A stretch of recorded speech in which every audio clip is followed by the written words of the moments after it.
சொல்லுங்க தாத்தா. எப்படி இருக்கீங்க? என்ன இந்த டைமுக்கு கால் பண்ணிருக்கீங்க? எல்லாம் ஓகே தானே? நல்லா இருக்கேன் விஜய்.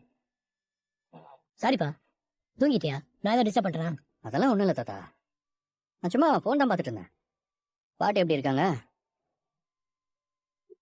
தாத்தா?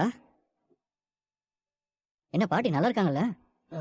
விஜய், பாட்டிக்கு தான் கொஞ்சம் உடம்பு சரியில்லைப்பா. உடம்பு சரியில்லையா? என்னாச்சு தாத்தா? ராத்திரி திடீர்னு மயக்கம் போட்டு விழுந்துட்டா. நாங்களாம் ரொம்ப பயந்துட்டோம்.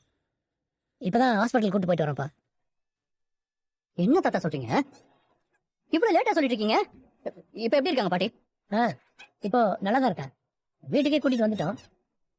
ஆனா அந்த நேரத்துல என்ன பண்றதுனே தெரியல. அதான் ஆம்புலன்ஸ் வர வச்சு ஹாஸ்பிட்டல் கூட்டு போயிட்டோம்ப்பா.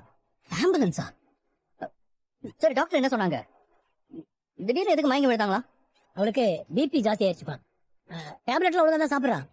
ஆனா என்னன்னு தெரியல, திடீர்னு மயங்கி விழுந்துட்டா. ஹாஸ்பிட்டல்ல கூட உன் பேரே தாப்பா சொல்லிட்டு இருந்தா. டிப்ரெஷனால தான் பிபி ரைஸ் ஆச்சுன்னு டாக்டர் சொன்னாங்க. 2 hours பிபி மானிட்டர் பண்ணிட்டு அப்புறம் டிஸ்சார்ஜ் பண்ணி அனுப்பிட்டாங்க. அவளுக்கு உன்னோட ஞாபகமாவே இருக்கு விஜய். நீ ஒன்று பண்ணு, நாளைக்கு ஃப்ரீயா இருக்கும்போது வீட்டுக்கு வந்து கொஞ்சம் அவளை பார்த்துட்டு